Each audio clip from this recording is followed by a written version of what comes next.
Hey everybody, welcome back to Talks Comics. I'm Brian. And Brandon here with My Comic Universe. Welcome, welcome. So we're here to talk about comics and it's the first episode of Talks Comics of the year. Yeah. All right, so let's get into it. Let's get right into it. So what's going on in comics, Brian? Well, let's just jump right into what's going on with DC. Now, there's a lot going on with DC right now. There's a lot of different titles available, and there's even more coming out. Now, the other day, Brandon, you mentioned something about a new event in the DC universe that's coming out. Yeah. Okay, so you guys might have heard about this already. Around when they were announcing Metal, they talked about another event called Dark Matter. That's right. Yeah, so we've got a little bit more news on that. It's not going to be called Dark Matter anymore. It's actually going to be called the New Age of DC Heroes. Oh, that's cool. Yeah, and so basically, like, DC Rebirth was about, like, bringing the original, like, DC characters to the forefront. This is going to be something new and different. Okay. And it's going to be focusing on the creators, which is something that I'm really excited about. So we're going to get some big name creators. We got like Scott Snyder, Jim Lee, Jeff Lemire, Ivan Reyes, and John Romita Jr. Ooh, Jeff Lemire. He's one of my favorite writers. Yeah, for sure. No, there's definitely some big names there, so I'm very excited to see where they go with this. That's awesome. Have you heard about the Swamp Thing Winter Special one-shot that's coming out at the end of the month? I believe I heard a little bit about this. It's Tom King, right? Yes, it's going to be Tom King writing, as well as little excerpts written by Len Wein before he passed last year. And, of course, there's also going to be a lovely tribute in the book to both Len and Bernie, the creators of Swamp Thing. Oh, that's awesome. Yeah, I saw a little dedication to him in Metal as well. Yeah, that's right. There was little dedications in Metal, and DC's been rolling out dedications for some of the creators that have passed on, and it's a nice little touch, I think. But it will be at your local comic book shop at the end of the month. It'll be going for $7.99. And basically, this is a story about Swamp Thing, who's going through this blizzard, and along the way, he finds this mysterious lost child. And he tries to help this child get home, and along the way, they run into this bloodthirsty snow monster. So you're going to get a Swamp Thing snow monster, maybe like a Yeti kind of monster battle. So sounds pretty cool. I think that's pretty cool. So I'm definitely looking forward to that. And you'll find that at your local comic book shop at the end of the month. Nice. All right, now moving on to Marvel news. All right. Dan Slott is actually going to be leaving the Amazing Spider-Man comic book series. Wait, what? Yeah. Really? Yeah, so he's about to start his final story arc, and it's going to be called Go Down Swinging, and it's going to start with issue 797. So, I mean, Dan Slott's been on Amazing Spider-Man since issue 546, so it's pretty big news that he's leaving. Yeah, that really is. So that'll be a big change in the Amazing Spider-Man team right there, for sure. Yeah, well, this last story arc seems really cool, though, so I don't know if you guys have heard or not, spoilers. But Norman Osborn is back. He's alive, and he's back as the Green Goblin. So this final story arc is going to be this big, epic battle between Norman Osborn and Peter Parker. That's going to be cool. That's going to be an iconic fight. And, you know, I'm actually really curious to see who's going to replace him. Speaking of other series that'll be coming out in the next couple months, from Mark Millar, he's working on a new Hit Girl series, which will be released from Image Comics. And he will be writing the first story arc along with art by Ricardo Lopez Ortiz and a couple of covers done by Amy Reeder. But the cool part about all this is the second arc, going to be written by the iconic Kevin Smith. Oh, awesome. Writer of the Batman Cacophony and the DC Green Arrow Quiver series. Yes, he's going to be joining in on the Hit Girl series, which will be hitting your local comic book shop in the next couple of months. So stay tuned for those, and we'll keep you updated on that. Nice. And my last bit of news for the day is actually that we're going to be getting some more Earth 1 graphic novels. Oh, yeah. Now, I really like these Earth 1 graphic novels. They're really great. cool. They're kind of like a different kind of take on the DC universe. It's more of like a grounded take, you know. With Batman, we get this, like, Batman who's not perfect, you know, he gets beat up, you know. That's right. It's just a different, cool, like, grounded take, and I really like it. So the new ones that we're going to be getting are Green Lantern, Earth 1 Volume 1. So that's going to be a brand new entry into the Earth 1 series. I've been hearing rumors about that lately at the comic shop, so that's cool. One of the big news about that is that it seems like they're going to be changing quite a few things about Hal Jordan's origin. Oh, that's cool. I like Hal's. I'll be curious to see, you know, where they go with that. I like Hal's storyline. It's one of my favorites. So that'll be released on March 14th.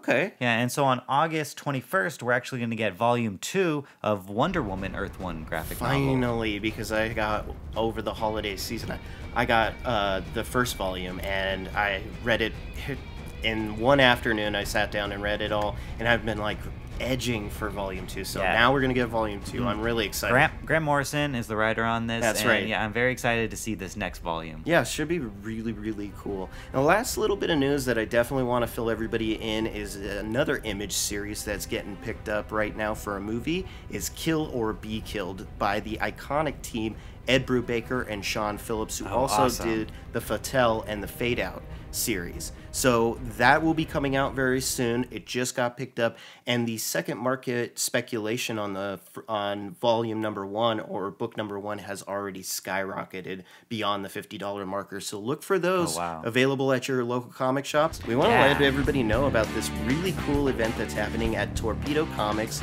out in Las Vegas. Yeah, so if any of you guys are planning any Vegas trips anytime this year, Torpedo Comics is doing a signing once a month, and there are some huge names on this. I mean, this list, I mean, we're not going to go through it all. We'll post it underneath the video here, but just a few names to throw out. Chris Claremont. I'm excited about Jim Lee. Jim Lee, Frank Miller. Scott Snyder. Greg Capullo.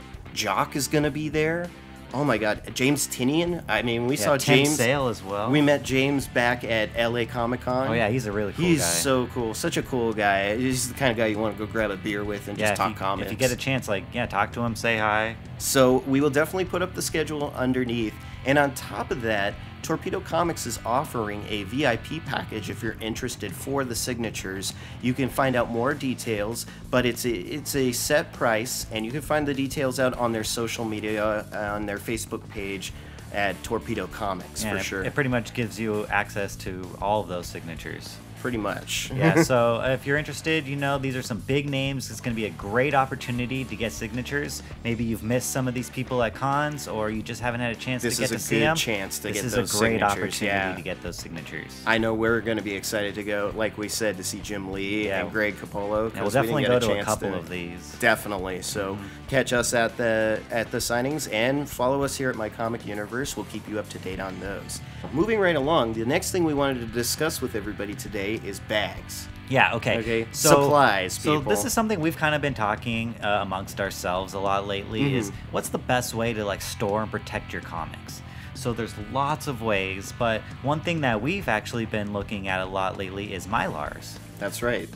I recently went ahead and said to myself, all right, fine, I'll check them out, because I've been seeing a lot of people talking on forums and on other social media platforms saying hey, these are great, they'll last you a long time, they keep your books cleaned and organized. And I went ahead and I caved and I bought them, and they are amazing. I loved them. And the second I put my books in them, they felt like they were super protected and clean. It looks nice. So if you're a very particular collector and you're very particular about keeping things organized and clean, it's a good way to definitely upgrade from the polys. Now the polys, there's nothing wrong with, don't get me wrong.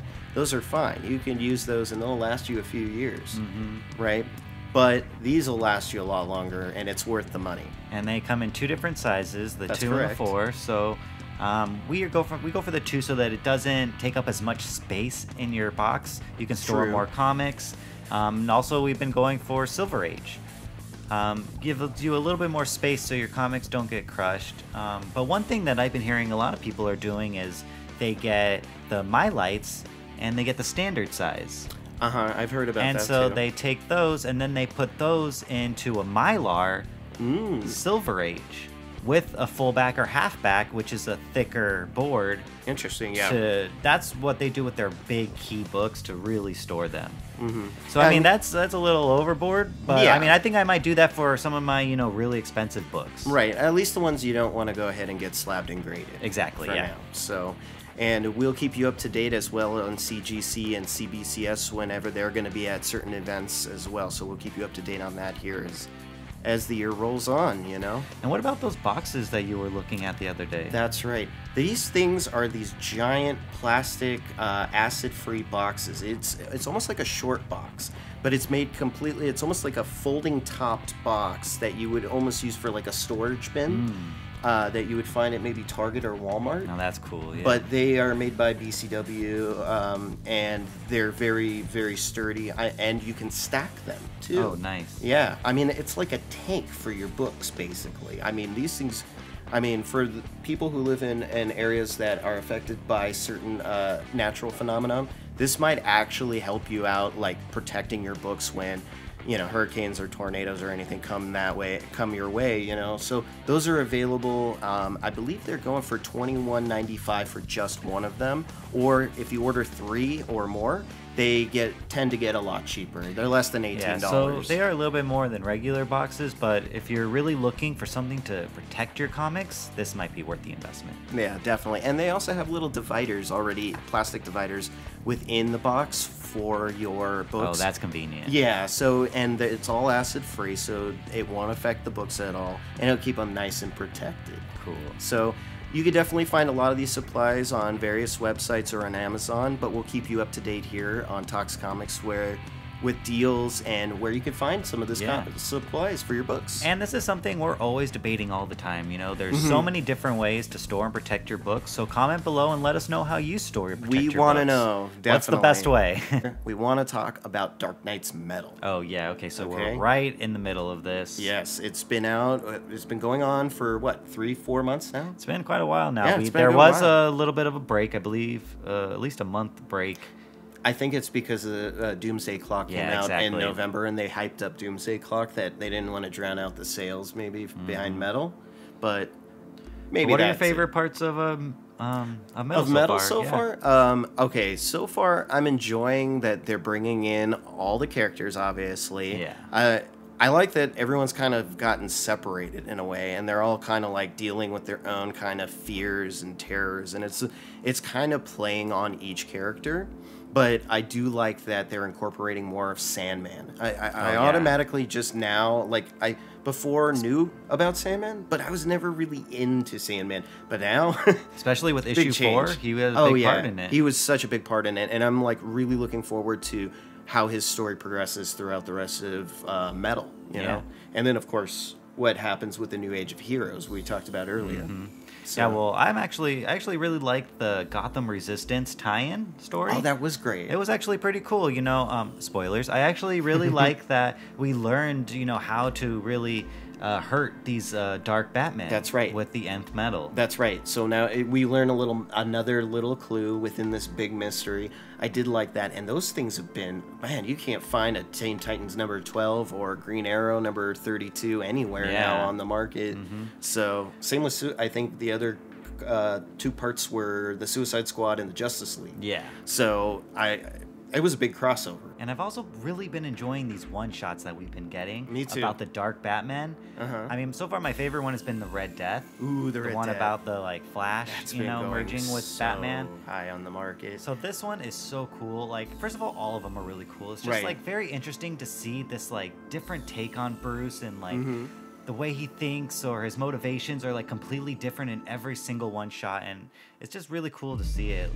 I've been really liking the Red Death. Like, he actually like merged with the Flash. With the Flash, so yeah, that's you can right. like see him like talking to him, like, and like trying to get him to change, you know, do the right thing, but he just doesn't. Yeah, I actually like the Dawnbreaker where he actually does take up the mantle of the Green Lantern. Yeah. I kind of like that. It was very, very well thought out.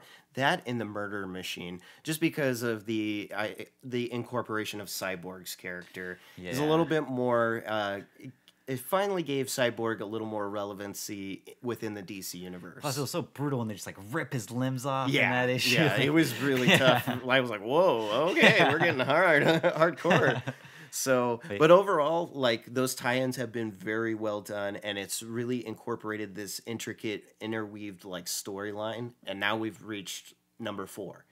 So also, one thing I really like is how Superman has been written. Yeah, I do like how they do. You know, like, no matter how dark everything gets, or you know how much everyone wants to give up, like, Superman just has that hope, you know, and he instills that hope into others, and that's something that I really like about that character, and that's something that they really played up, at least in issue 3. Oh, that's right. Issue 4 as well, yeah. Well, the other one I have to mention, and it's getting a lot of buzz, is the Joker Who Laughs. Yeah. Everybody is getting Joker Who Laughs crazy right now.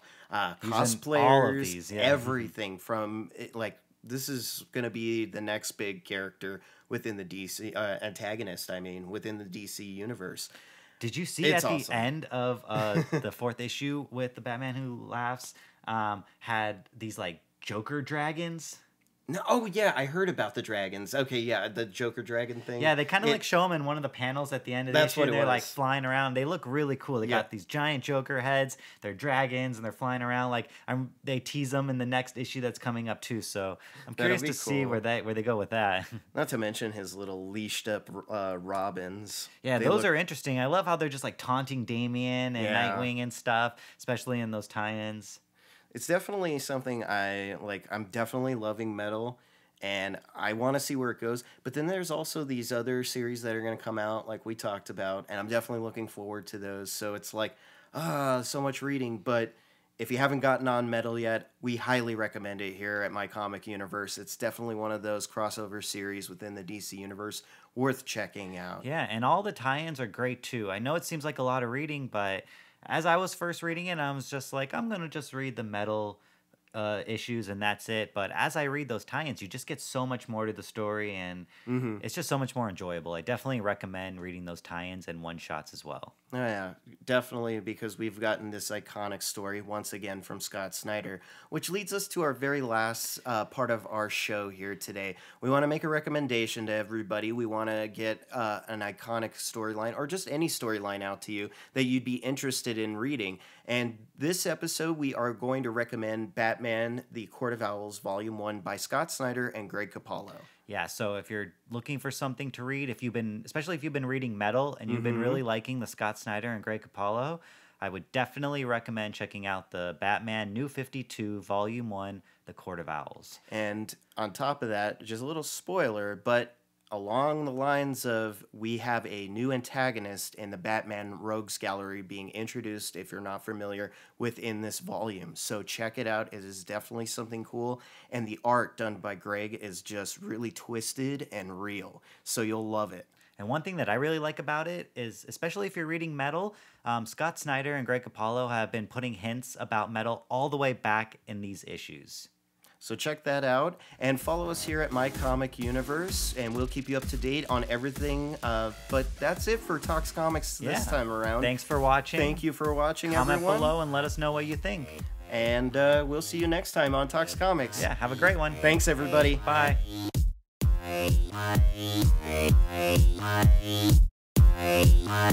Hey.